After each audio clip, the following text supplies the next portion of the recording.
Hello students, welcome back. हम लोग 9th class का साइंस का chapter cell the fundamental unit of life के इम्पॉर्टेंट टॉपिक्स को डिस्कस कर रहे हैं। आज हम पढ़ेंगे, हमने पिछले 5 लेक्चर्स में स्टडी कर लिया है कि किस प्रकार से सेल की जो है उसकी फॉर्मेशन होती है, सेल की हिस्टोरिकल बैकग्राउंड क्या है, कौन कौन सी इम्पॉर्टेंट इवेंट्स हैं जो उससे जुड़े हुए हैं। लास्ट लेक्चर में हमने प्लाज्मा मेम्ब्रेन के बारे में पढ़ा था। आज हम आगे बढ़ते हैं कि प्लाज्मा मेम्ब्रेन के आर पार जो है सब्सटेंसेस कैसे मूव करते हैं। आज का टॉपिक है how can substances move in and out of the cell. तो यहाँ पे देखिए, सबसे पहले हम लोग बात करेंगे gases exchange between cell and its external environment.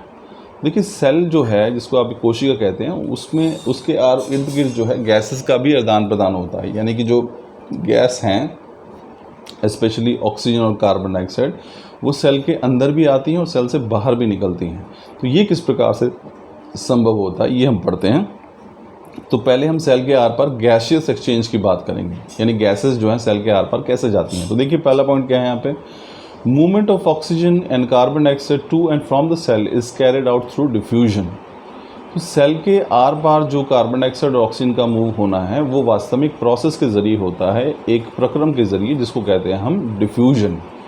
Hindi में डिफ्यूजन को हम विसरण कहते हैं। तो विसरण या डिफ्यूजन होता क्या है, किसी भी सब्सटेंस की, पार्टिकल्स की या सॉल्वेंट की मूवमेंट कहाँ से, जहाँ पे उसकी कंसंट्रेशन ज़्यादा है और उस तरफ जहाँ पे उसकी कंसंट्रेशन कम है, इस प्रोसेस को डिफ्यूजन कहते हैं। अब छोटा सा एग्जांपल ले लेते हैं। सपोज़ कीजिए सेल है हमारे पास और सेल के अंदर जो है वो ऑक्सीजन की मात्रा कम है और सेल के बाहर जो है वो ऑक्सीजन की मात्रा जो है वो काफ़ी ज़्यादा है। तो ऑटोमेटिकली क्या होगा, जहाँ पे मात्रा ज़्यादा है यानी कि सेल के बाहर, वहाँ से ऑटोमेटिकली ऑक्सीजन जो है वो सेल के अंदर मूव कर जाएगी और ये प्रोसेस कहलाता है डिफ्यूजन। तो जो गैसेस का आदान प्रदान होता है सेल के अंदर, वो इसी डिफ्यूजन या फिर विसरण के ज़रिए होता है। अब सेकेंड पॉइंट देखिए, gaseous substance tend to move to area where their concentration is less from the area where their concentration is high।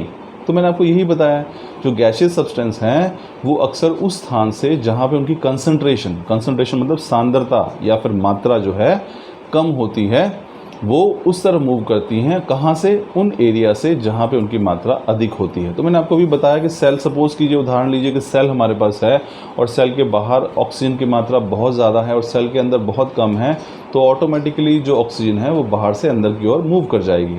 This movement is defined as the process of diffusion. तो ये जो movement है किसी भी substance की, चाहे वो gas ही क्यों ना हो, कैसी मूवमेंट, जहाँ पे उसकी अमाउंट ज़्यादा है, कंसंट्रेशन ज़्यादा है, उस तरफ मूव करना जहाँ पे उसकी अमाउंट या कंसंट्रेशन कम है, इसी प्रोसेस को हम कहते हैं डिफ्यूजन। और डिफ्यूजन जो है वो तीनों के लिए देखने को मिलता है, सॉलिड्स में भी, लिक्विड्स में भी और गैसेस में भी। ये हम आगे पढ़ेंगे इसके बारे में।